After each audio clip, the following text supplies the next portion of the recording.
Hello!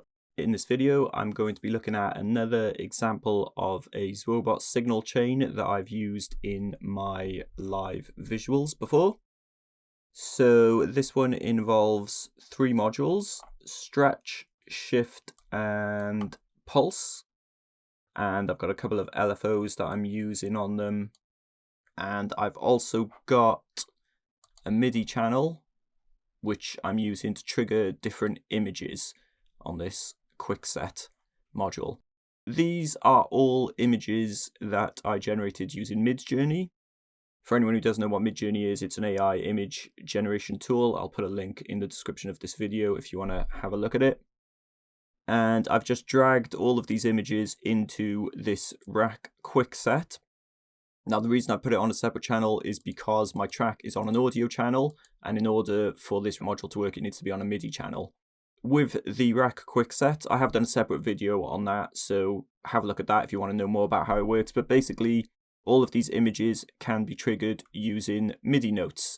So you'll see if I click this, each of these is assigned to a MIDI note. So I've got a MIDI clip here, which is just playing each of those notes. So what happens if I click play on this MIDI clip, you'll notice it triggers these different images as each note is being played. So that's what I'm using as my underlying visual, and I can change how fast they're being triggered just by changing the speed of these MIDI notes, and I could also change which image is being triggered. And if I wanted to, I could bring in a random MIDI effect if I wanted to make it more random, but I'm not going to do that in this instance. So if I go back to my audio track where I've got all of my other ZwoBot modules, what I'm also going to do is change the kaleidoscope to 4. Okay, so let's take a look at what all of these modules are doing. So I'll just hit play again. So at the bottom of my signal chain, I've got pulse. So let's switch that on. So this is a visual generator module. I'm just going to get some audio because a lot of this is audio responsive, but I'm going to mute it so we're not going to hear it. As you can see, this is applying these black and white shapes, but I like to turn the texture mode on, and then what that does, it applies the shapes to the base visual. So it's applying it to these images. So I've got this BPM set to 1 note. That is an internal beat setting. So it overrides the master setting on the ZwoBot player. So you can have a different one for this. So if I were to turn that up, you'll see it's going a lot quicker. I'm just going to leave that at 1 note. I've got this set to respond to the lower frequencies, and I've got the sensitivity turned right up. The shift is also responding to the lower frequency with a very high sensitivity. So modulation is just its default setting, and then density I've turned right down. So if I wanted to have the shapes be smaller, I could turn that up, but I prefer it to be right down. And then these two settings, which control the types of patterns and shapes that it's creating, are set to respond to the lower frequencies as well. So if I turn the audio up, we can see what that looks like with the track.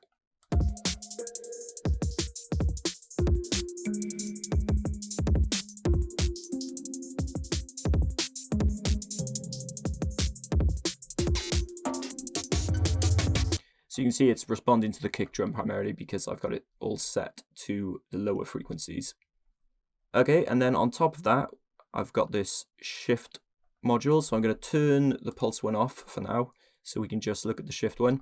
So that moves the image and splits it up into different segments. Here I have got the randomization set to the lower frequencies as well, so that's got some audio reactivity on it, so that's going to change in accordance to the lower frequencies. But what I've done is applied an LFO to some of these settings. So I've applied it to this split setting, so this controls how much the image is getting split up. So is it getting split into 1 part, 2 parts, or 4 parts? And the reason I put an LFO on that is because I didn't want it to go as far as 8. And if you use this, you'll see it goes to 8, or if I use any of these settings. So I used an LFO and turned the maximum setting down to 65%, so it's only switching between 1, 2, and 4.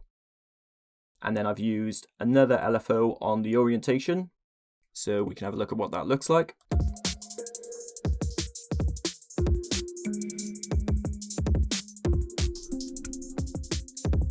And then if we have that running with the pulse, we get this.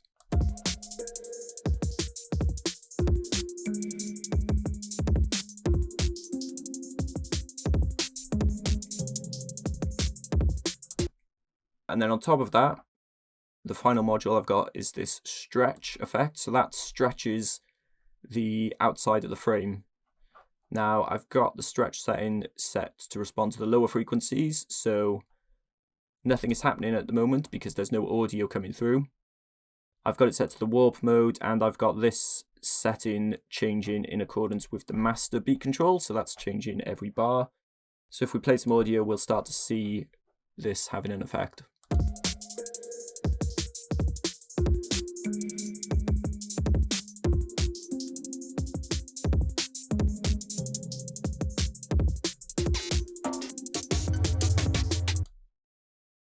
Okay, so that's the stretch. So what I would probably do with this particular track is start off maybe with just the pulse on, because I don't want it all to come in at the same time, because what I like to do is have certain modules come in as the track builds, so the visuals are building up and getting a bit more mad alongside the track. So for example, I might start it off with just this pulse module, and then I might bring maybe the shift in as more parts come in. Maybe there, maybe I'd wait till a bit later, because if I fast forward the track a bit, we get some more stuff coming in later.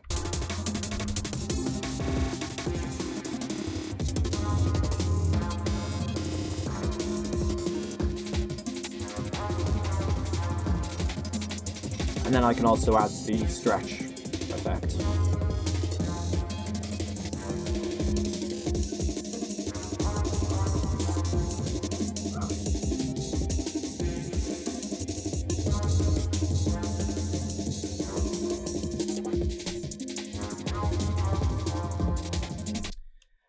Now, if you wanted it to be a bit less chaotic, you could I could turn off the split count and just have that set at maybe 1.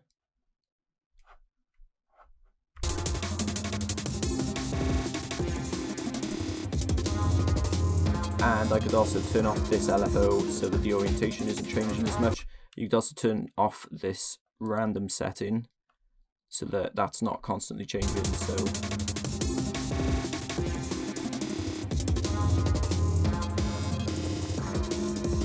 it's a bit less chaotic.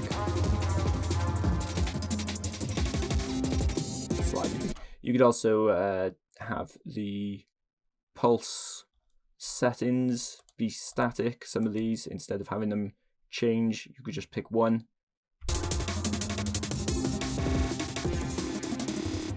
Oh, that's still changing.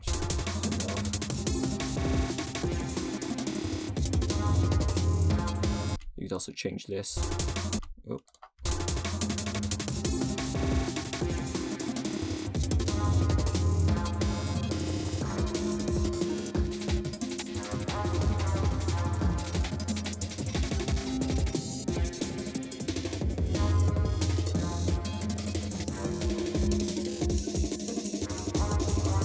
So you can play about with all the settings to fit the feel of your individual track.